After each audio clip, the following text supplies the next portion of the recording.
Hey everyone, and welcome to the official book launch party for Christi Nogle's One Eye Opened in That Other Place, an upcoming collection from Flame Tree Press.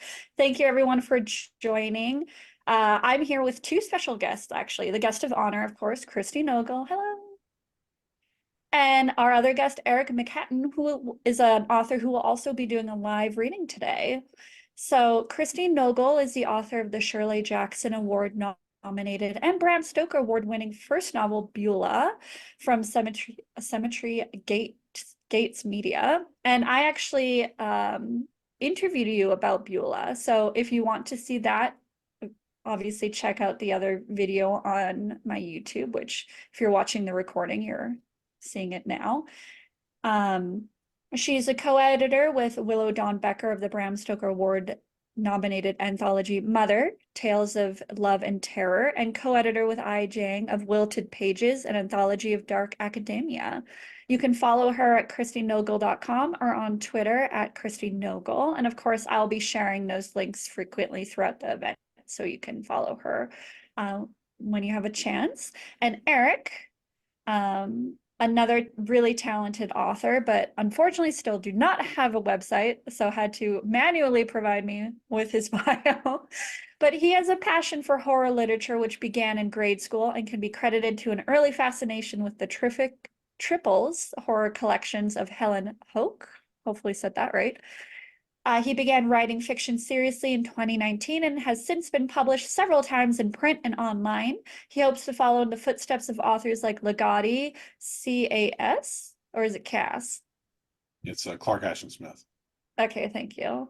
Block, Jackson, Barker, and Cushing. He lives in Kentucky with his beautiful wife and kids, along with dear friends and family surrounded on all sides.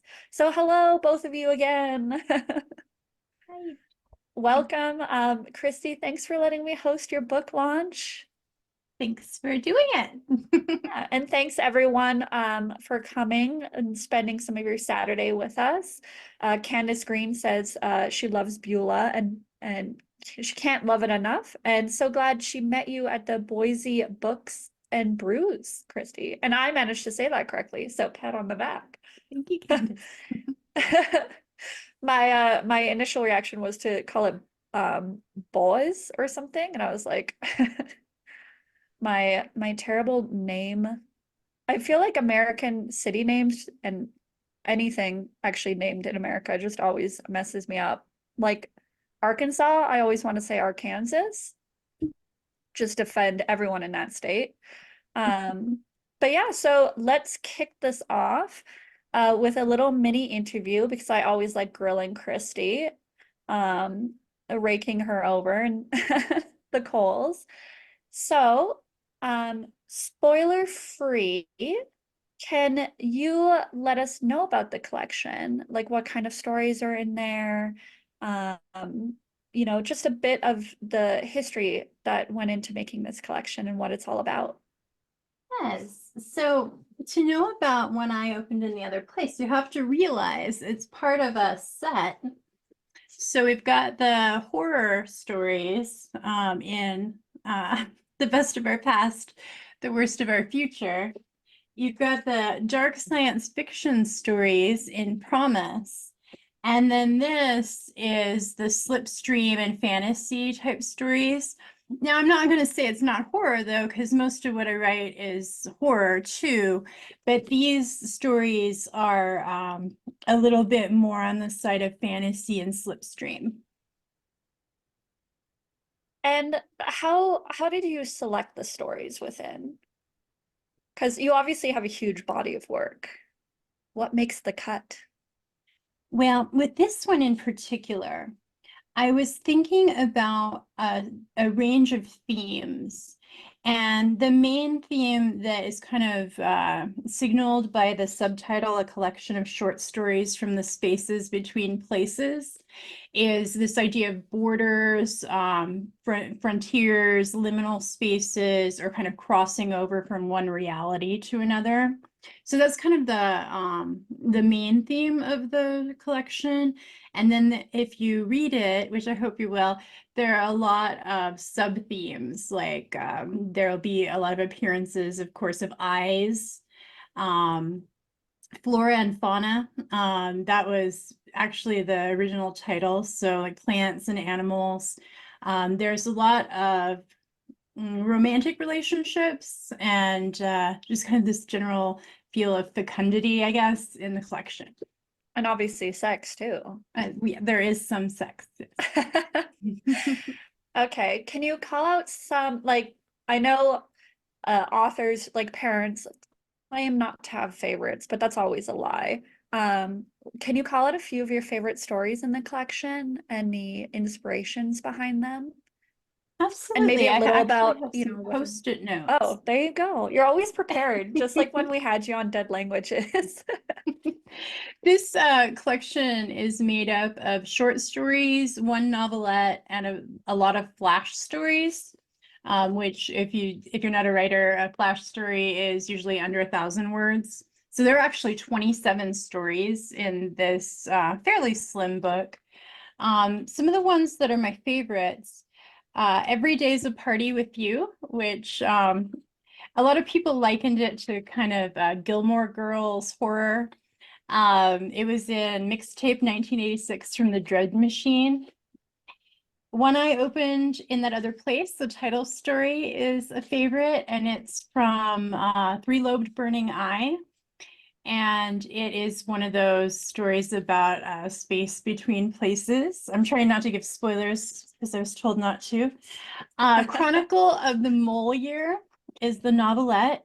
I put it right in the center of the collection because I had heard some people don't like to see a novelette in the center of a collection. And I thought, you know what? I do. So I'm going to put it right in the middle. No one tells Christy what to do. So this one was in Strange Horizons, and it's one of my favorite stories. It's also one of my stories that I would say is not really horror, but I love it very much. And you'll just have to read it and love it as well. She Ain't Stoppin' is a story that was inspired by a dream that my partner had and told to me. And I love the dream so much that I worked a bit of it into the end of the story. It's a kind of a folk horror story, and it ran in Vestarian. So it's a weird horror, folk horror type of a story. The next one is In Dark Tabbatry, and this was also a folk horror story. It has a Tuckerization of somebody that I think a lot of us know named Gully, and it ran in Cosmic Horror Monthly. And then Night When Windows Turn to Mirror is what do you call it? Anomalous architecture type of a story, and it came from Moon Calves from No Press. Amazing. We had some comments during that. L Thirsty S over here, just writing the word sex with as many X's fit in. Angela says that she loves the title story, so good. Elle then chimes in, ooh, if it's OG Gilmore Girls plus horror, 100% here for that. Eric and I were discussing the novella in the middle with Carson Winter obviously being in shambles and, you know, super upset about that. So, oh, and TJ, the last story with the Tuckerization, says that story is so good. And everyone's, of course, cheering for Gully, who we all know is a sweetheart. Okay, so I feel like this question gets asked a lot in writing groups. I'm sure we've seen it a lot in the writing groups we've been in, so I figured I may as well throw it out there, even though it's a more general question. How did you decide a table of contents order? Well, aside from sticking the novelette right in the middle. Yeah, just to stick it to the man, essentially. I had a spreadsheet, and I had different ways of organizing the stories, like length, what kind of a protagonist there was, what kind of themes were in it, and that sort of thing. And then I just kind of messed around with the order based on that. I think of a collection or an anthology as kind of like a painting. where you're going to use a lot of the same themes over and over, but you're going to arrange them in a way that you hopefully will find pleasing. So you're creating a composition. So yeah, the spreadsheet is how I did that. Perfect. And I feel like I should ask this actually. Eric, how do you feel about a novella being in the middle?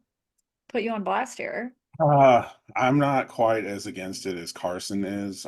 It does sometimes, like when I read, he cites Oh, Hunt. novelette, sorry. Oh yeah, novelette.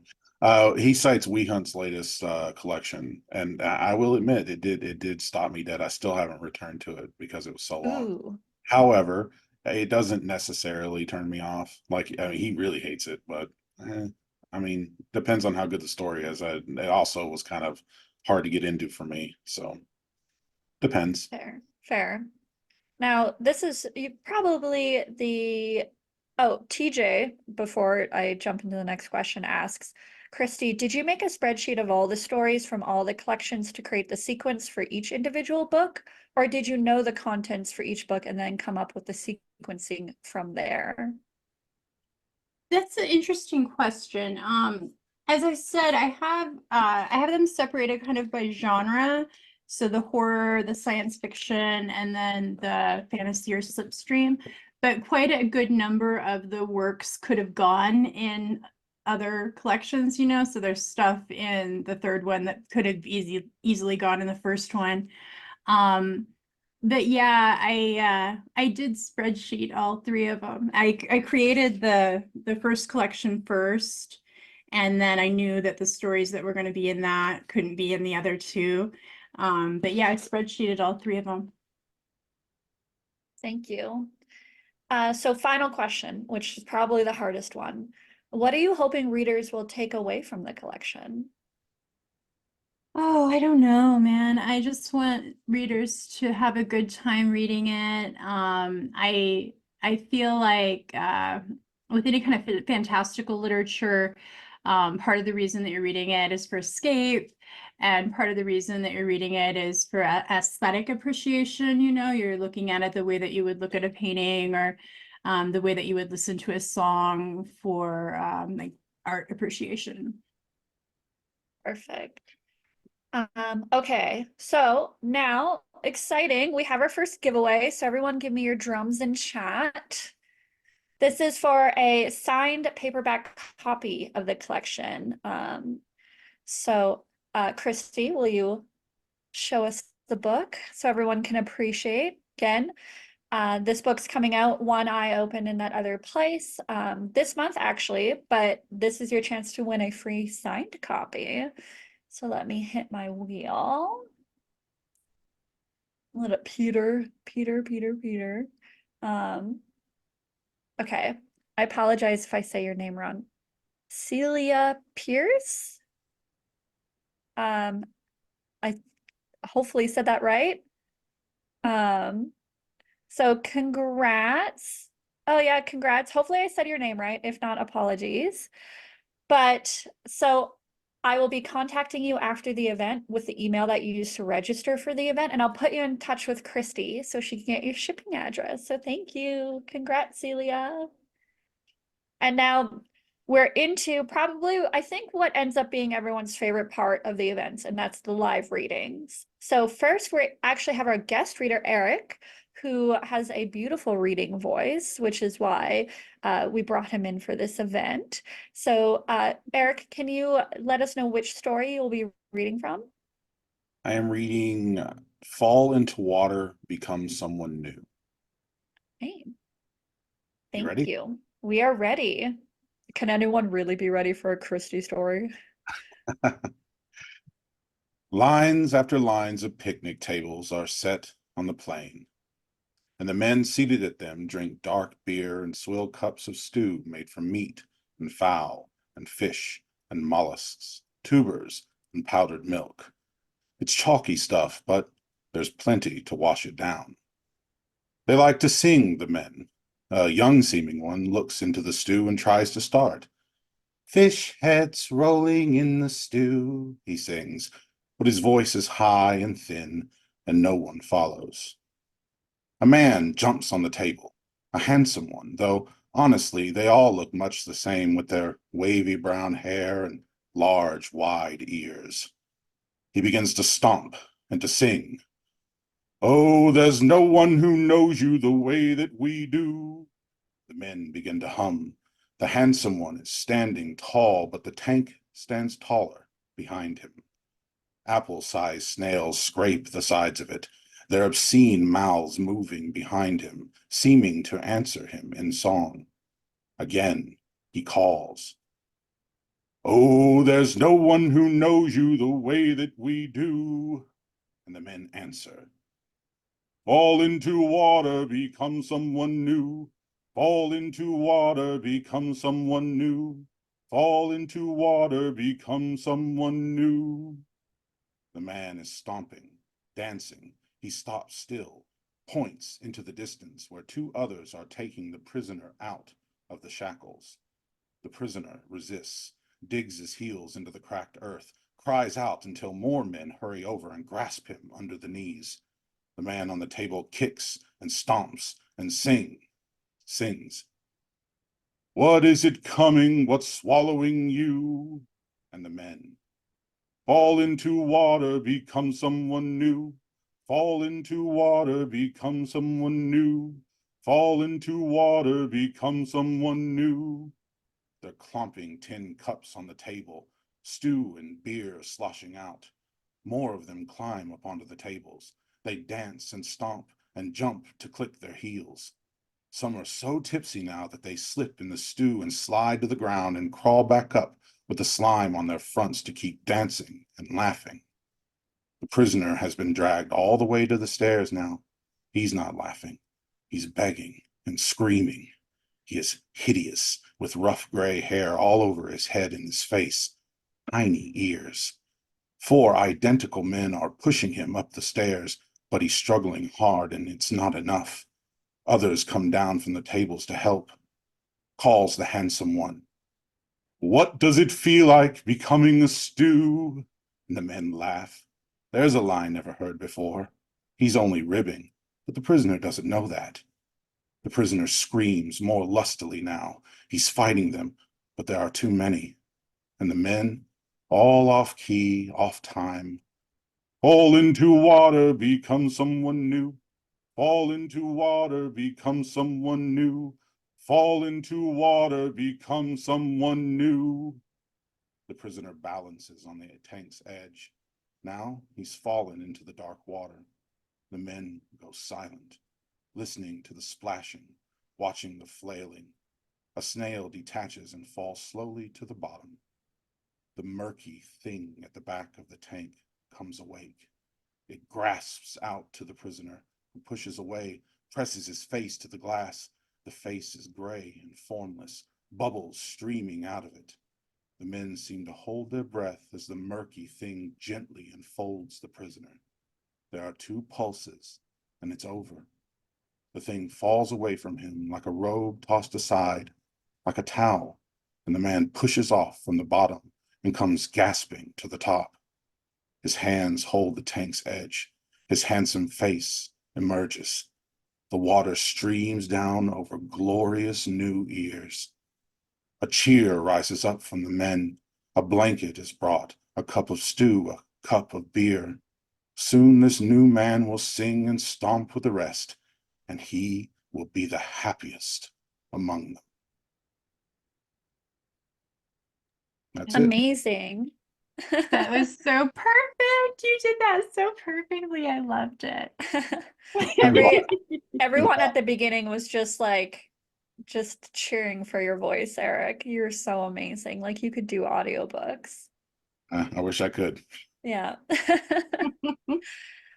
Amazing story. I love like the bit of humor mixed with the horror. And of course, like I feel like one thing that's when I originally read it, I was just like so absurd. I will say it is better in my head for having heard it in your voice, Eric. So I really I enjoyed it quite a bit. definitely. So Eliza says she's going to bookmark this recording. Yeah, this will be available on YouTube, so you can listen to Eric recording this or reading this on the recording, just on repeat as you fall asleep for a little fish stew ASMR. Make sure you follow Eric on Twitter and check out his link tree for also his writing as well.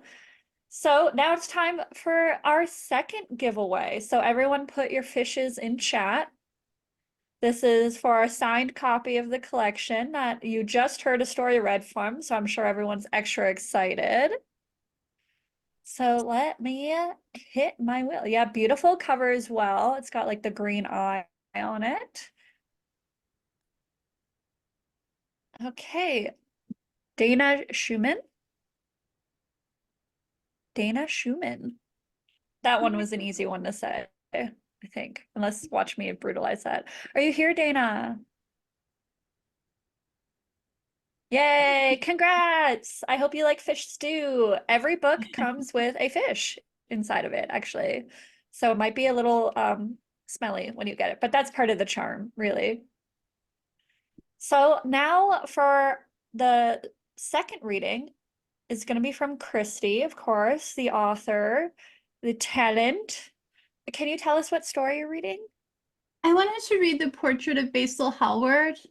Oh, I really like that one. No spoilers. Oh, I won't say I'm anything glad. yet. It should be about it'll be about 12 minutes, so it's a little bit longer of a story, and I am not as accomplished of a reader. But if you want to hear this read by someone really well, it is also on Tales to Terrify. Amazing. But maybe you want to hear me read it because I wrote it too. Yeah. Oh, can you tell us a little of the inspiration? Oh yes, I wanted to tell you this. I was in a class actually when I was first getting started writing. I was a lit reactor class with Gwendolyn Keist. And Gwendolyn told us that we had to write something based on either Frankenstein or The Picture of Dorian Gray, or I think there was one other, maybe Dracula. And I picked The Picture of Dorian Gray. Wonderful. Thank you. And also, TJ shared the link, actually. So thank you, TJ, doing God's work out in the chat here. Thank you, TJ. And it is really well read on there too, but this time you're going to hear it from me. Okay. Thank you. Am I ready? Are we ready? Okay. Yep. The Portrait of Basil Hallward. I came awake when I was little more than an outline. With no sense organs, still I could sense Basil near me, the pressure from his breath and his brush, the lightest touch of his smallest finger. I loved him even then, I think. I came to myself slowly in layers. Fat over lean, I heard Basil thinking, reminding himself of some long ago edict. Fat over lean, the thin, dark washes of sienna and cobalt built up to thicker, paler dabs of gold and rose. Basil's broad, violent gestures gave way to careful, controlled motions. My eyes, when he made them, caught first on his beautiful, roving eyes. They were hazel, pure green at the center, bleeding into tawny, speckled brown, the skin around them lined and bruised with lack of sleep. My nose's first taste was of linseed and turpentine, and then his warm, sweet breath. I loved him, I was sure by then. My mouth he created in loving strokes. He called it in his mind rosy, bright, and young, pink, delicious. He remembered the taste of salt, cream, and honey on his tongue, and I anticipated those same flavors on mine. Yes, my tongue, I felt it growing there behind the painted shut lips, a tongue ready to do so much but still caged. For now, its very being was enough, a miracle, in fact. I began to taste slick teeth and the bony ridge of a palate. Soft, he thought, sweet. His own mouth came an inch from mine as he worked on something above my face. My hair, he thought it thick and crisp and gold. It was almost a taste. He touched me again with his breath. My beloved's breath was sweet with all its animal warmth and its accents of oregano, mint, pepper, basil. My mouth strained toward his, but I could not complete the link. That hateful space held between us, I could not fathom how we never touched. And we never touch, even now. He stands before me with love written in his face. His touches are only brief and tentative caresses now. More and more he stands back gazing. But this is good too. He gazes and I gaze back. The admiration is mutual. He admires how real I am, which is a mark of how skilled he is. In truth, he worships himself, and I worship him as well. And I do not think of myself, though I feel at times new organs forming behind or beneath the slowly drying final layers of oil.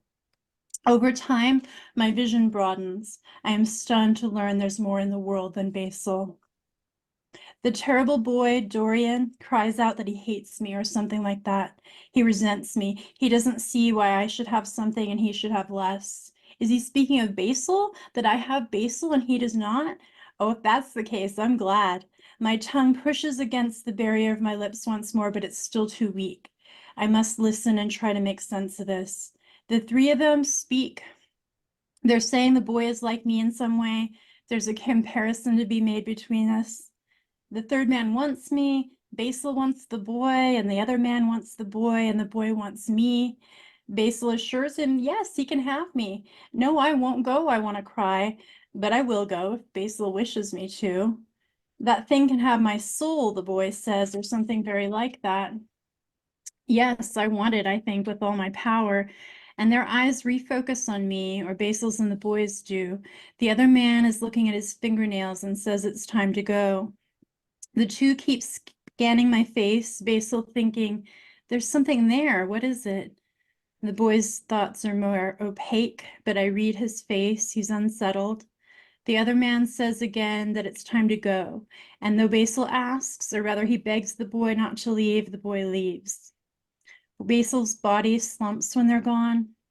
The image of me runs over and over in his mind, my hair and mouth and hands. All he needs is to look up at me, but he doesn't look. I feel new dimensions to my hands now and sensitive inner parts growing behind my painted costume. My new fingertips feel him feeling my hair and running his hands down my neck to my naked shoulders, but it's all only in his mind. His shoulders shudder and I know he's weeping, though he won't show me his face. I belong to the boy. He keeps me under cover, and there I wait, thinking of all the colors in Basil's eyes. I think of the dark hair on his head and face, my fingertips still feeling him, feeling my hair and skin, but the smell of him is gone. I ruminate on the injustice of it all, which builds anger, and maybe it's the anger that builds strength. All the inner parts of me keep growing behind the paint surface. Behind the cover where no one else can see, I'm moving, slowly opening up a space. The cover comes off in a sweep. The boy gasps and swoons. I don't know what he sees. Another man comes. The two of them talk about moving me, and then I know they're doing so because of the rocking motion. All alone in the dusty room for years, I keep Basil sharp in my mind. I rock back and forth, opening up more space. One day I strain out with all my might and touch my nose to the rough, stinking fabric of the cover. And after that exertion, I realize I'm breathing deeply. I'm breathing into lungs for the first time. Air rushes in and out through the nose, since the mouth still won't open. The space between me and the cover grows humid. I rest, I strain again, I rest. The cover comes off in a sweep, and there he is standing beside the horrible boy. Basil, I knew you would come. I strain forward, thinking this time I'll come free and embrace him, but of course that can't be, not yet. I move a fraction of an inch beyond the surface, and he shudders back. He looks away. He's saying terrible things and thinking even worse. He hates me now. Inexplicably, he's disgusted by me and disgusted by the boy and in fear for the boy's soul. But I have the soul. I have it, Basil. Don't you remember? He's on his knees praying and begging the boy to pray. And here's why I've always hated this boy. It's because I knew beneath the surface of thought that it would come to this. He moves away, and here he comes, knife in hand. Basil doesn't hear me scream. Turn, Basil, now, rise up and run. But oh no, I can't turn away. The boy leaves my cover down. All the time he does is evil, and then replaces it to keep me from gazing on my murdered love. Basil was in his room with me for many days. His body bled, and it stopped, and I felt his spirit rush around, unaware of me. It was like having a large, frightened bird loose in the room. I reached for him over and over with my mind, but I couldn't catch him. I think he couldn't hear me. I don't know if it was the cover that kept him from me or the prison of the paint itself. I kept straining and resting and straining. I kept hoping and calling, but nothing helped. A man came and took away the body, and all has been quiet since. I suppose his spirit went away with his body, but I don't know. I keep working. Months or years have passed, and by now my lips can part, my hands can turn. All at once, I feel the fabric on my fingertips. I push against it, brush against it, but my touches are too light. More months, more years. I push the thumb and index fingers out so far they not only brush the fabric, but are able to grasp it, pinch it tight, tug it down. 2 strong tugs, and it's finally happening. The curtain falls to the floor in a heap, and I'm naked. Naked too, drawn on shadows at the far end of the room is Basil. Nothing more than a charcoal sketch against the blighted wall. He shivers and weeps soundlessly, arms crossed and long, beautiful hands caressing his own shoulders. His head is bowed. I didn't know you were still here, I say, and he hears me for the first time. His head rises, colorless eyes turns toward me. He touches his mouth and shakes his head. He can't speak. It seems he can't send his thoughts to me the way he always did. He's too weak. Come to me, I say, but he can't. He can hear. So I tell him all I have to tell him, most of all how glad I am to gaze on him again. If I never have anything else in the world, this is enough. I speak to him, and though he can't answer, the shivering does lessen, the arms relax. Something of the old expression comes upon his face, and I'm glad. I tell him that though he can't come to me, one day I'll be strong enough to come to him. The boy will rush into this room again sometime and look on me in horror. He will reach for the blade that he used on Basil. He will try to use it on me, but he will not succeed. My hands, you see now, Basil, my hands are free. I'll take the blade from him and turn it on him. You don't think I can do it? And Basil smiles and shakes his head.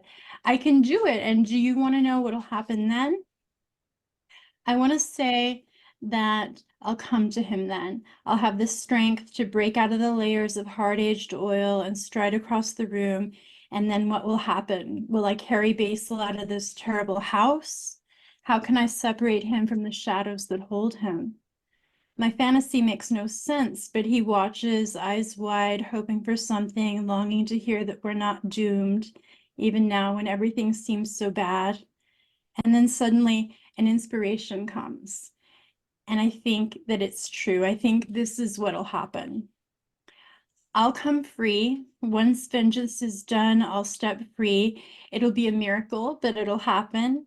I'll kneel on the floor beside your murderer and lay these hands into his blood. There on the floor beside him, I'll paint your portrait. You're doubtful? Only because you don't know how much I learned from you. I'll paint you right here. I know how to do it, and you'll wish and I'll wish. Very hard. We'll have to wish, harder than we've ever wished for anything before, that the painting of you can have your soul. And then you'll strain like I have strained, only you'll have to do it faster and harder. You'll strain yourself up off the floor, and you'll still be weak, though not so weak as you are now. I'll take you in my arms, and I'll carry you out of here, I promise. Do you hear me? I promise. I stare at my love as I always do. I try to read his face. Perhaps he shouldn't dare to, but I think he does. I think he believes. My eyes have blinked before, though not so strongly as they blink right now. Tears flow from them for the first time, and I think that I have never felt so clean. Yay, thank you. Elle says nothing like painting your lover's portrait in the blood of the person you murder to show that true love. It's so true. This is a romance story at the end. TJ says, what an incredible final line. Marissa, that was a beautiful reading. Yeah, so this is, I think, the first event that I've hosted where it's a single author collection, but two different readers. So I actually had a surprise question for you now that I just thought of. So hope you're on, just keep you on your toes, Christy. But how did you pick the two stories to be read? Oh, I don't know. I think that I felt confident reading the Basil Hallward one because I have read that before, maybe at a live reading, and I enjoyed doing it. And it made me feel something when I was reading it, which is, I think, what you want to do, like how you want to choose a reading. The other one, Fall into Water, Become Someone New, is one of my favorite stories that I've written. And I just thought of Eric for that because I had heard Eric read it somewhere. I would not have read that on my own because I don't think I could have done it justice, especially with the singing. Yeah, Eric, you did an amazing job. And Christy, you did an amazing job too. I think you can kind of tell that you were feeling like something strongly while you're reading it because it came through. And it really just like added a lot more dimension to the story. That one's actually one of my favorite ones from the collection that I read. So I was kind of happy that was the one that you picked. Oh, I'm happy you're happy. Okay, so this is the exciting giveaway, everyone. This is the big one. This is 3 collections, all signed. The one coming out and 2 of Christy's other collections, which you said all kind of tie in together in kind of a narrative, right? Yes, they published these 6 months in between them, but I think it would have been fun to publish them all at once and call them a set and put them in a box together and call it a box set, but that didn't happen. But they are still a set in my mind, and you can kind of see that from the covers because they've got that repeated vanishing point thing. Yeah, that's beautiful. Jessica says maybe you can still box them in the next reprint. Ooh, that would be fun. And yeah, Elle is saying Moose back for the big giveaway. Yeah, Moose is here to support everyone. So everyone be prepared. Give me your drums or your fishes in chat. Or if you're TJ, give me both. Thank you, thank you. Okay, let's see. Hit my wheel. And everybody, I feel like this is such a big one. I have to do the fanfare. Congrats to Quinn Fern. You in chat, Quinn? You just won 3 signed copies, Quinn. Congrats, Quinn. So that's amazing. Now, chat, it's your turn to jump in. It's time for the Q&A. So again, I'll share everything here. If you didn't win, you can still pre-order. Click on this link. And obviously, if you're going to Stoker, you can bring your copy to Stoker and get Christy to sign it there. So you can still get a signed copy. You just have to now buy it yourself. And of course, here are their social links. Make sure you follow that. And now if you have any questions, post it in chat and I'll read it out. It can be either to Eric or Christy, so we can surprise Eric by putting him on the spot too. I will start, although I've been asking you questions. So is it really starting or is it just continuing the questioning that I've been doing? But I want to ask Eric, is there anything you're working on right now? I am putting together a single author collection for some. I'm going to keep my mouth shut about it, but I've been doing last couple of weeks trying to put off writing some originals for it, and that's it. That's what I'm doing. Are you going to put a novelette in the middle? No. I've only written one thing that long, and it's for something else. Fair. Christy, what are you working on right now? I am working on stories right now, but I just drafted most of my 3rd novel, and I'm also kind of working on editing and making that work. Amazing. Question from Elle. The people want to know, does Moose make any cameos in the new collection or any of the collections? There are dogs in, well, there's a very important dog in the book Promise. And there are a few dog stories in One Eye Opened in That Other Place. Moose herself is not in any of these collections, primarily because I had written these the stories before I got Moose. But Moose is very much the inspiration for a character in my third novel. Ooh. Yeah. Oh, TJ has another one. Christy, have you ever thought about anyone making film or cinema adaptations of your stories or novels? Do you have a dream director or perhaps dream actors that you'd want to portray any of the characters in that material? I would love any film interest for anything that I've written. I think though that like I'm a little older and when I think about actors that I would like to play my characters, they're all like really old now. You just CG their faces. They did the same thing in the latest like Indiana Jones movie where they like uncanny valleyed all the actors to look young. I don't know if Yeah, you've seen that one, but it's like it's something. that sounds really horrible. But yeah, I guess I'm just not that up on current celebrities that I would be able to know who would be good. It's fair. Eliza says that she feels that so hard, fist bump. TJ says that might work for some of the stories in Promise. The CGI actors, yeah. Well, maybe TJD means CGI actors or older actors. Well, we'll see. Yeah.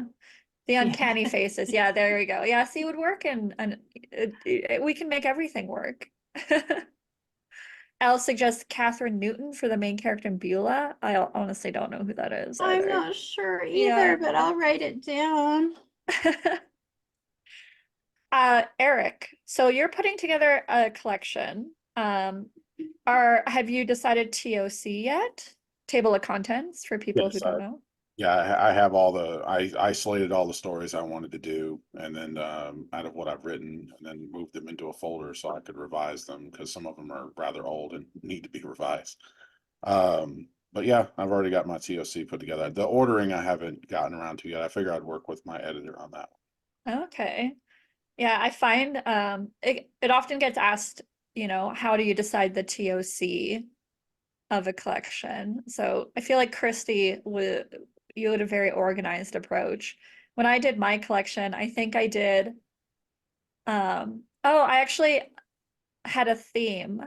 I went from a story in a later time, like in the past, and then moved through to the present into future with my sci-fi stories. So that's how I did it actually, was just setting. Oh, Candace says Catherine Newton was Castiel's daughter in Supernatural. He had a Candace daughter. doesn't realize how old I am. I don't think I watched that season then. I didn't make it. I didn't finish Supernatural. I just felt like it got a bit much at times. When the main characters die all the time and they're constantly coming back, spoilers, I guess, for a show that's been around forever. And they always come back, it loses the punch, I guess. Yeah, and when Yeah. you feel that God gave them plot armor. Plot armor? Yeah. Later on, after I stopped watching, apparently, God gave them plot armor and then takes it away, and it's like, oh, so that just invalidates everything that happened before that. That's good writing there. Oh yeah. Sorry for Supernatural fans watching this. So I guess my next question would be, Christy, what was the hardest story to write in the newest collection? Oh, that's interesting. Oh, probably actually a lot of these were really, really hard.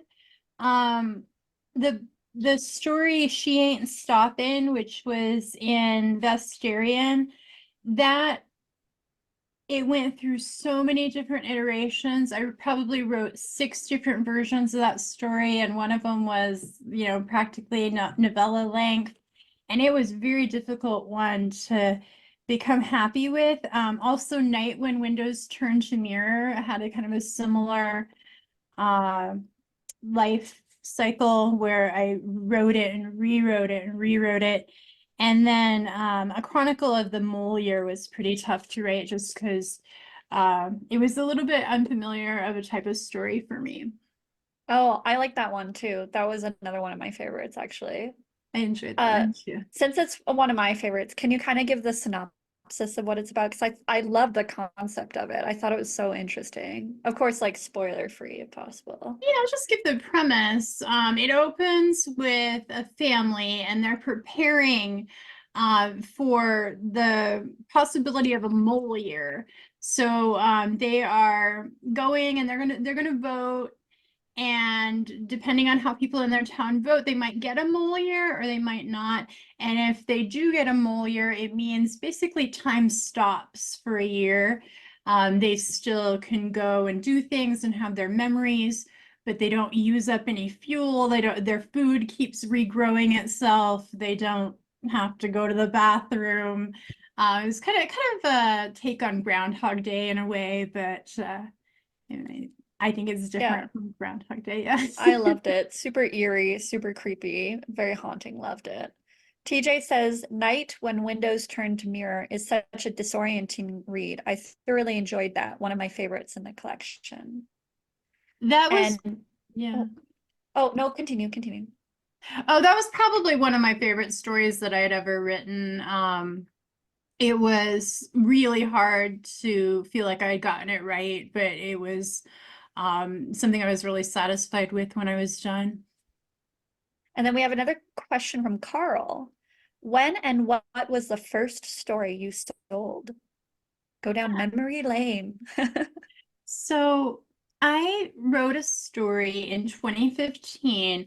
I was a non-writer and I went with some writing friends on a retreat. And I said, you know what? I've always wanted to write a horror story. So I'm going to write a horror story. I wrote it, and my friends encouraged me. Actually, one friend, primarily my friend Ibis Barnes, encouraged me to submit it somewhere. It took her a whole year to convince me to do that. I sent it into Pseudopod. And while I was waiting for Pseudopod to respond, I got a publication on a podcast called Portable Story Series for a second story. And it ended up getting read by the actress Lily Taylor, who is one of my favorite actresses, kind of a character actress. She was in The Haunting, and she was in 6 Feet Under. Love her to death. And she read my story, and it was the story Cubby from Promise. And that was all done and everything. And then I get the acceptance for Pseudopod for the very first story I'd ever sent out. Well, shout out to Ibis. Technically your writing mother. Also, here's a lesson. If you're the non-writing friend, you will be corrupted. It's just a fact. Is Ibis here, by the way? I don't think she is, but if she is, she should say so in the chat. Nope. Yeah, I don't see. Yeah. Well, I think it's time to wrap up. I will share all the links again. So again, follow these amazing authors. If you weren't one of the lucky 3, you can pre-order using the last link in my message, and you can get your own copy. Again, Christi is going to be at Stoker, so you can bring your copy and get it signed. Eric, are you going to be at Stoker? No. Yeah, it's expensive, isn't it? Less. And again, thank you everyone for coming and sharing part of your weekend with us. It's been so wonderful, so much fun. All amazing readings, of course. Eric is available if you want to pay him to be your narrator for your audiobook. I made that up. He did not tell me that, but go ahead, email him through his link tree and demand that he does that for you. And thank you, Christi, again for allowing me to host your book launch. This has been so much fun. Thank you so much. I really enjoyed it. And Yes, thank you and everybody for coming. yeah, thank you, everyone. And I hope everyone has the most amazing end of their weekend. Winners, again, I will be emailing you directly after this event to put you in touch with Christi, and she will get you your prizes. And congrats for winning. Super fun. And yeah, congrats, Christi, for your book coming out. It's the 14th 12th. that it's coming. 12th. Ah, it's 2 days off. March 12th, it comes out. Again, get your pre-orders in. There's not much time, and it will probably be sold out, and they'll never make it again. So you should probably just pre-order it right now, just to be safe, if you didn't win a copy. And yes, thank you everyone again. Have a lovely night. Bye, guys. Bye. Bye.